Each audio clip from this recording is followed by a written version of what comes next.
আসসালামু আলাইকুম। আজ তৈরি করে দেখাবো আরেকটি ভিন্ন ধরনের নুডলস। আর এই নুডলসটা আমি গাজর দিয়ে তৈরি করেছি আর একদমই অল্প উপকরণে। আপনারাও কিন্তু এইরকম স্বাস্থ্যকর নুডলস তৈরি করুন খুব সহজভাবে। আর আমার তৈরি করতে যা যা লাগছে চলুন এবং আমার চ্যানেলটাকে সাবস্ক্রাইব করে নেবেন। এদিকে আমি গাজর নিয়েছি, গাজর আমি এইভাবে স্লাইস করে কেটে নিয়েছি একটি বোলের মধ্যে। এবার আমি এটা সিদ্ধ করে নেব। এদিকে একটি ফ্রাই প্যান নিয়েছি, ফ্রাই প্যানের মধ্যে আমি পানি অ্যাড করে গাজরগুলো অ্যাড করে এখানে স্বাদ মতো লবণ দিয়ে একটু নেড়ে চেড়ে এবার আমি ঢাকনাটা দিয়ে ঢেকে রাখবো এই গাজরটা সিদ্ধ হওয়া পর্যন্ত। তারপরে যখন গাজরটা সিদ্ধ হয়ে যাবে তারপরে ঢাকনাটা উঠিয়ে আমি আপনাদের দেখাচ্ছি। দেখেন গাজরটা কিন্তু এমনভাবে সিদ্ধ হয়েছে। এবার আমি তুলে নেব একটি মিক্সিং বোলের মধ্যে। এবার আমি ম্যাশ করে নেব। আর এখনও যারা আমার চ্যানেলটাকে সাবস্ক্রাইব করেন নাই তারা অবশ্যই আমার চ্যানেলটাকে সাবস্ক্রাইব করে নেবেন। এই গাজরটা ম্যাশ করে নেওয়া হয়ে গেছে।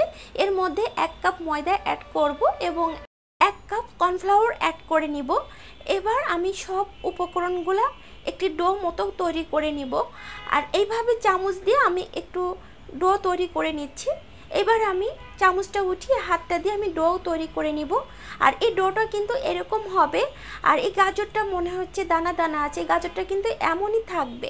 আর দেখতেও কিন্তু ভালো লাগবে, নুডলসটা খেতেও কিন্তু ভালো লাগবে। তো 2 হাতের তালুর সাহায্যে আমি এভাবে গোল মতো করে আঙুলের সাহায্যে আমি মাঝখানে এরকম গর্ত মতো করে দিয়েছি।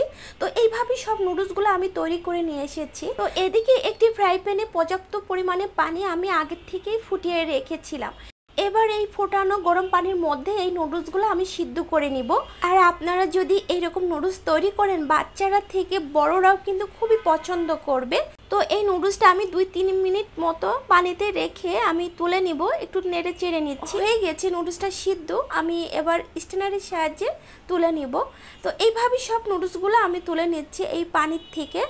তো আমার ভিডিওটি ভালো লাগলে অবশ্যই সবার সাথে শেয়ার করবেন এবং আমার চ্যানেলটাকে সাবস্ক্রাইব করে নেবেন। তো সব নুডলসগুলো তুলে নেওয়ার পরে এদিকে আমি একটি ফ্রাই প্যানেই আমি অ্যাড করে দেব রান্নার রেগুলার তেল এবং 1/2 কাপ পেঁয়াজ কুচি এবং 2 চা চামচ মতো রসুন কুচি দিয়ে ভালো করে নেড়ে চেড়ে যখন লাল লাল হবে ঠিক এই পর্যায়ে অ্যাড করে দেব কাঁচামরিচ কুচি 2টা আমি নিয়েছি। এবার নেড়ে চেড়েও দেব কাঁচামরিচ দিয়ে। এবার এর মধ্যে অ্যাড করে দেব স্বাদ মতো লবণ, অ্যাড করে দেব সয়া সস। আর লবণ আর সয়া সস যেহেতু আছে এখানে সয়া সসের পরিমাণটা কম অ্যাড করে নেবেন। এখানে অ্যাড করে দেব টমেটো সস 1 কাপ এবং লাল মরিচের গুঁড়া দেব 1/2 চা চামচ এবং জিরার গুঁড়া দেব 1/2 চা চামচ দিয়ে ভালো করে নেড়ে চেড়ে এবার আমি যে নুডলসটা সিদ্ধ করে রেখেছিলাম এইগুলা এর মধ্যে অ্যাড করে দিব। এইবার নুডলসটা দিয়েও ভালো করে নেড়ে চেড়ে নিব। তো দেখলেন তো কত সহজে এইরকম গাজরের নুডলস তৈরি হয়ে গেল। আর খুবই স্বাস্থ্যকর, আপনারাও কিন্তু কম উপকরণে এবং অল্প সময়ে এরকম নুডলস তৈরি করুন খুব স্বাস্থ্যকরভাবে। এইবার আমি একটি প্লেটে আপনাদের সার্ভ করে দেখাচ্ছি। দেখেন নুডলসটা কতটা লোভনীয় হয়েছে।